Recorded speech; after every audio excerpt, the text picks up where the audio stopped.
The New START nuclear arms treaty between Russia and the U.S. has expired, technically leaving both countries free to develop nuclear weapons without limits.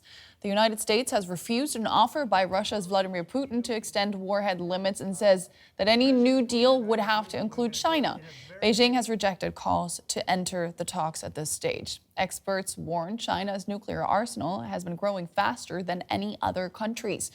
New START was signed in 2010 by then U.S. President Barack Obama and then Russian President Dmitry Medvedev.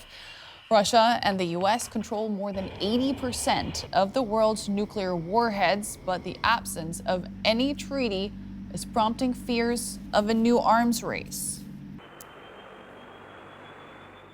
A lot to talk about. Let's bring in Daria Dolchikova. She researches nuclear policy at the Royal United Services Institute in London. Daria, this was the last U.S.-Russia nuclear treaty. What happens now? Does that mean there are no guardrails whatsoever anymore?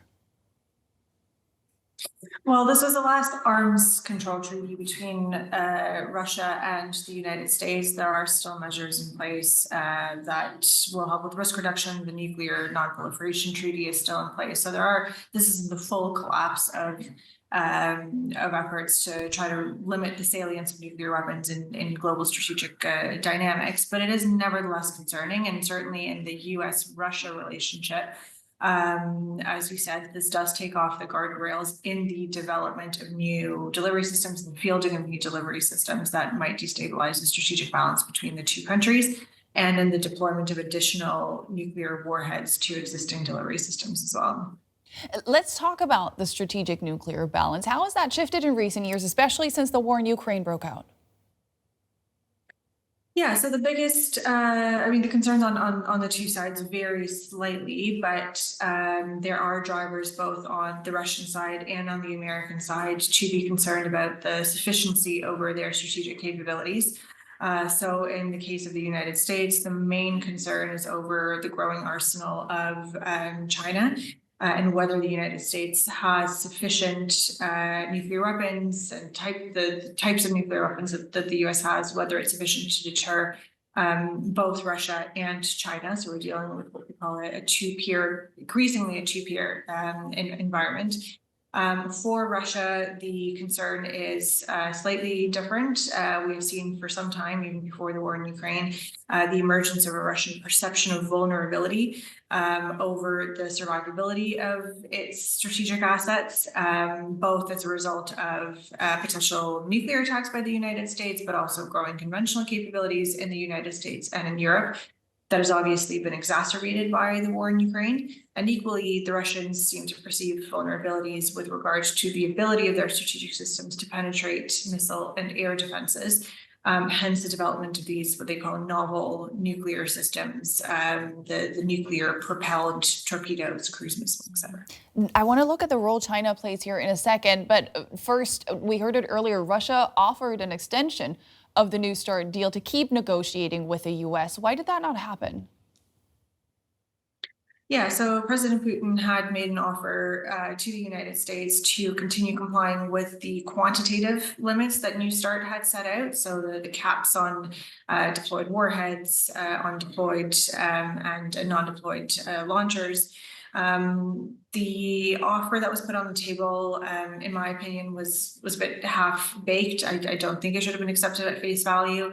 The Russians did not offer to return to data exchanges and inspections of strategic systems, which had been provided for under the New START treaty. The Russians were also expecting, I don't remember the exact wording, but they were expecting that the U.S. would not do anything that would unbalance the strategic equations. That was most likely referring to U.S. plans to develop stronger air and missile defense with their Golden Dome initiative. So I don't think the United States should have taken that offer at face value, but it was an opening for further negotiations to try to extend the limit somehow, potentially, or continue compliance with them. And as you said, the United States does not seem to have taken that up. The reasons for that are a little bit hard to say. The administration seems to be spread across quite a few things at the moment. Yeah, and one of the reasons seems to have been the fact that China is at this point not willing to join negotiations. Their nuclear arsenal has been growing faster than any other country's. How do you perceive China's role here? Do they have to be part of any future nuclear deal? If we were talking about an extension of new start limits or continued compliance with new start limits, then perhaps we could let the Chinese into that conversation.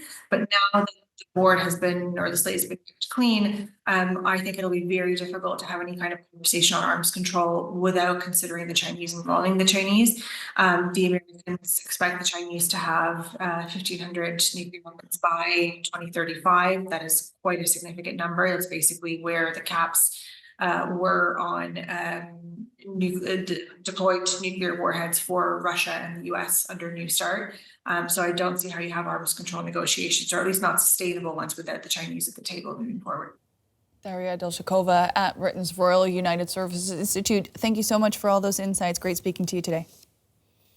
Thanks for having me. And Susie Snyder is joining us now from the Netherlands. She is the program coordinator at the International Campaign to Abolish Nuclear Weapons. Welcome to the program, and thank you for joining us. Could the U.S. and Russia still reach an agreement at the last minute at such a crucial moment for nuclear proliferation?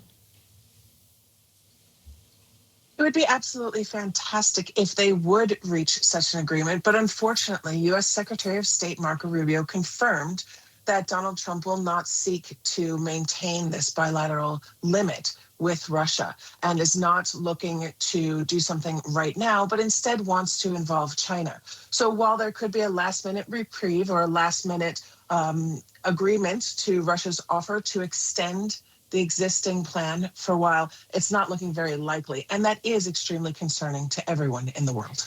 Did the U.S. and Russia still respect the limits set by New START even after cooperation was suspended? Well, we did miss the bilateral consultation committee. It's really important to have technical experts talking to one another about the arsenals, and that was a gap. But according to our open source estimates, we've seen that the limit of numbers of nuclear weapons, the numbers of delivery systems have been maintained in the requirements under the New START treaty. But I do want to note those requirements were higher than what's existing even in the rapidly growing Chinese arsenal. So it's not like the numbers were coming down to the level of the UK or France. They still have nearly 6,000 warheads each, which are ready and can be used at any moment. We have seen that Russia is also developing hypersonic missiles, which it's already being used in the war in Ukraine. How significant has this shifted the strategic balance? Now, the introduction of hypersonic missiles, which is not solely a Russian issue. The U.S. is also developing hypersonic missiles, as are France and other nuclear-armed countries. But what this does is it confuses the battlefield.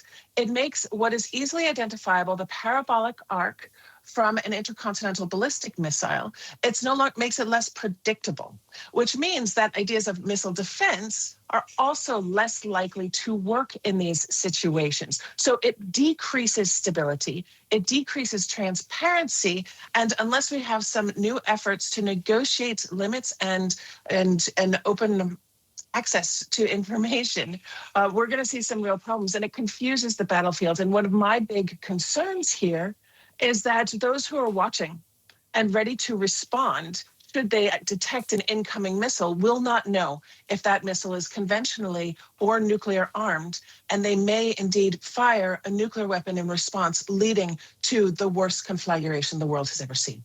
Okay, so the threat of miscalculation has gone up then significantly, I'm hearing from you.